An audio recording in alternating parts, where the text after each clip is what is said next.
Can I just tell you, speaking of being canceled, the last 6 weeks, the radical left, their corporate allies, the liberal media have tried to cancel me, censor me, expel me, shut me down, stop me from representing the people of Missouri, stop me from representing you. And guess what? I'm here today. I'm not going anywhere, and I'm not backing down.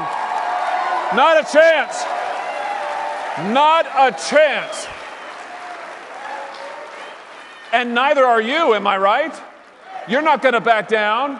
You're not going anywhere. I just want to say to those people who say to us, oh, you're the past.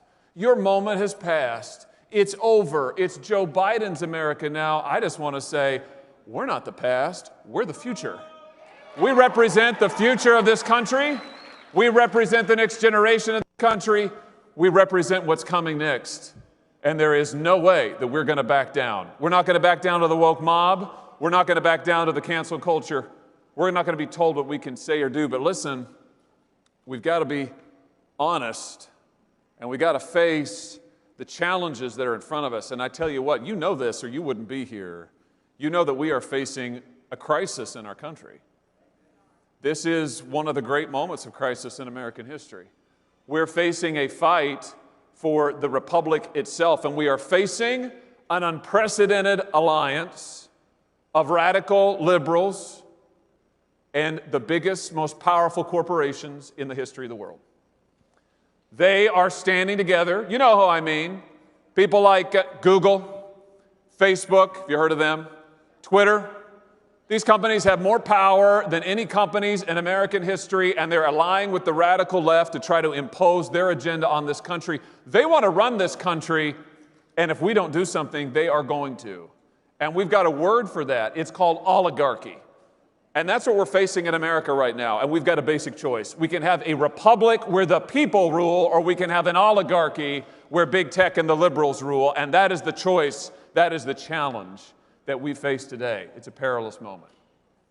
We have to stand up and take our stand on the Constitution of the United States and the Declaration of Independence, because last time I checked, the Declaration of Independence said that our inalienable rights to life and liberty come from God and not from government. Is that right? I mean, am I forgetting something? And I also thought, last I checked, I thought that the Declaration said that our rights come from God, not from Google. Is that right? I mean, last I checked.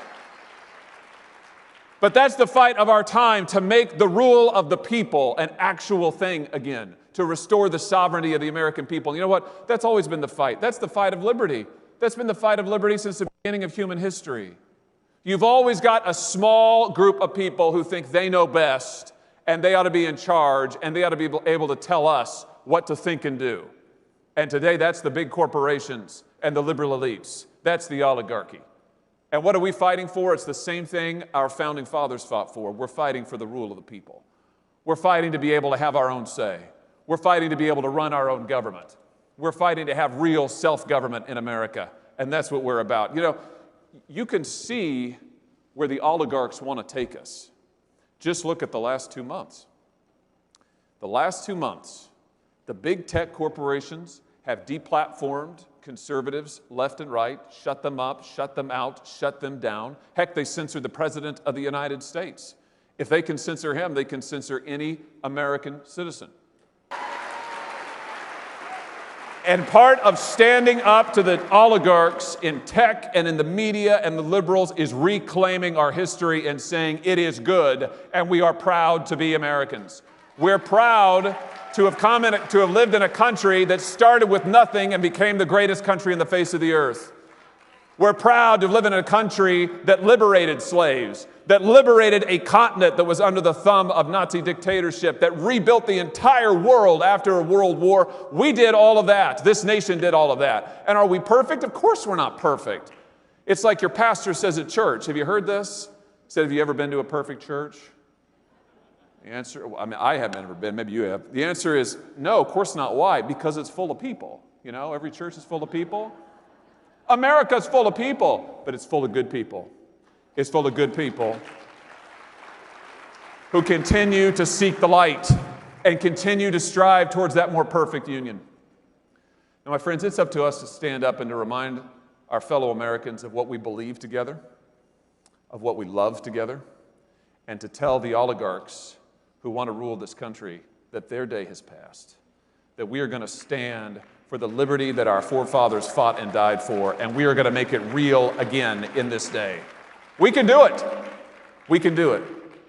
You know, it seems now in this moment like the oligarchs and their allies are so powerful, but the truth is that the strength of America is always in the unheard voices of its people all across this great land. The strength is in you. The strength is in us together.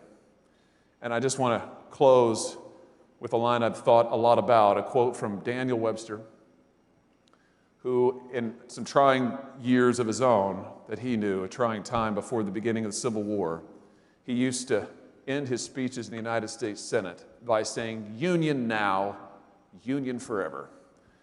What he meant was that for those who said that America's time had passed, that the country was hopelessly divided, that it was irredeemable, sound familiar?